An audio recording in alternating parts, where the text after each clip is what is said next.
It's 2018, but you'd think it was 1951. Pundits talk of a new Cold War between Moscow and Washington, and Americans' level of concern vis-a-vis Russia has hit its highest level in the post-Cold War I era. Back in 2014, Paul Saunders argued that a new Cold War would look quite a bit different from the conflict that defined the latter half of the 20th century. At the core of Saunders' argument is a fact that security analysts largely agree on: Russia is weak. Ben Heineman, Jr. at Harvard Law and the Center for Strategic and International Studies has emphasized that Russia's fertility rates, death rates currently exceed birth rates, will create dire economic and cultural repercussions for the Kremlin. Ashley Garrison and Kelly Song at CNBC have characterized Russia's sluggish and oil-dependent economy as Putin's Achilles heel. Andrew Kramer has highlighted that Russian economic deterioration is likely to accelerate as the ruble is choked by the tightening noose of US-led economic sanctions. These trends are striking, and Americans would do well to remember the fragility of the Russian state and Putin's regime when gorging on wall-to-wall coverage of malicious Kremlin-sponsored activities. However, Saunders' analysis adds that 21st-century geopolitical dynamics, namely the acceleration of globalization and technological advancement, have made it easier for the comparatively weak states to have an outsized effect on international affairs, potentially giving the Kremlin an edge. But there's a long-term security dynamic that Saunders and many other experts overlook: climate change. I remember thinking about this last fall when I was sweating bullets in Moscow on an October day that was hotter than any October day anyone could have imagined in 1951. I was in Moscow to see the sights, but as a young congressional staffer and researcher focused on long-term security dynamics, I couldn't help but notice that the Moscow Marriott was playing host to a conference of nuclear security experts from around the globe. The gathering of almost exclusively white and male experts to talk about an increasingly antiquated issue perfectly illustrates the global security establishment's continued reluctance to grapple with the geopolitical challenges of the future. Politicians and the experts that advise them are often focused on security in the short term. What is threatening now? What do I need to look tough on now? How can I prove that I have more tact than my opponent before the next election?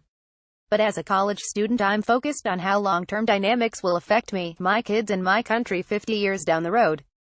These issues are my issues. In 2050, when many of the decision-makers of today are 6 feet under and my kids are graduating high school, 150 million people, almost 10% of the world's population, are estimated to be displaced by climate change.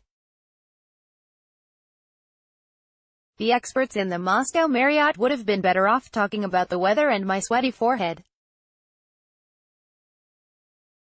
The changing climate will wreak havoc on the international system, and while the United States and its allies face tremendous potential economic and political damage, Russia is likely to be insulated from these dire effects and, in fact, it may benefit as the world warms. Propelling the Kremlin's comeback won't be a Cold War mentality. Instead, heat, specifically climate change, may drive a Russian resurgence. First of all, most Russians will be shielded from the primary effects of climate change because of the country's geography. Many of Russia's major urban centers are inland, decreasing its exposure to coastal flooding, while adversarial superpowers are far more susceptible. The countries at highest risk are islands and low-lying nations in Southeast Asia, but coastal areas in Europe and North America will be hit hard, too.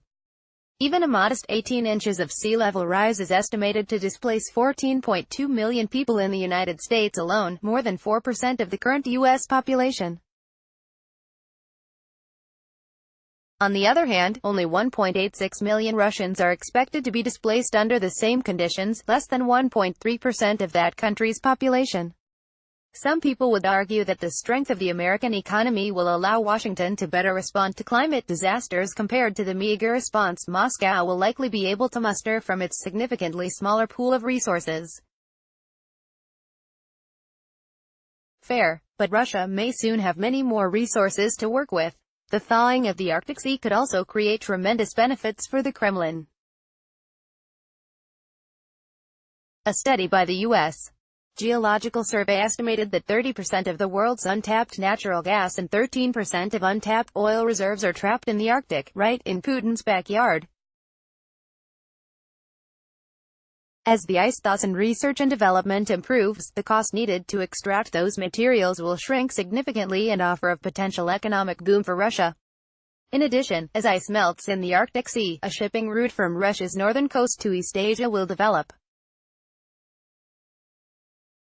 The implications of this new global trade route are hard to understate. Chinese exports to Europe would likely travel through Russia, giving Moscow currently unimaginable economic leverage over NATO adversaries in Eastern and Western Europe.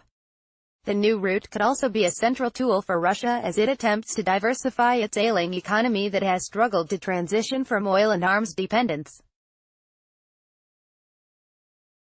This threat is having a tangible impact now. In 2017, a Russian tanker completed its first pass through the Arctic Sea without an icebreaker. As Giuseppe Aliastro at the Italian daily La Stampa has noted, climate change has the potential to transform Russia into an agricultural superpower, as huge swaths of Russian territory morph from uninhabitable frozen tundra to fertile land.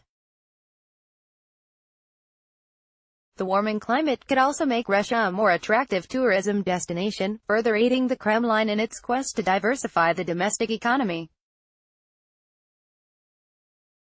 These economic boons may give Moscow the means to muster a robust response to the negative effects of climate change.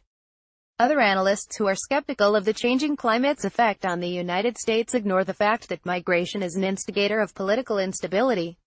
Take Syria. Refugee crisis stemming from that horrific conflict has polarized European and American political parties. Russian interests are bolstered by the destabilization of Western political institutions because domestic political squabbling draws attention and resources away from combating the Kremlin's activities. Russia also benefits from its authoritarian political system because, as a de facto single-party state, it's not subject to the kind of polarization that plagues its adversaries. These dynamics will intensify as global climate displacement accelerates. Russia has proven that it is able to exploit domestic divides to weaken Western institutions and further its own agenda. Western democracies have been dramatically weakened by a few $100 million worth of unsophisticated cyber weapons. Imagine the advantages that the Kremlin could reap from the political and economic instability caused by a global refugee crisis. Rising seas could also spell catastrophe for the United States' ability to project power around the world and may force Washington to deprioritize containment of Russian aggression.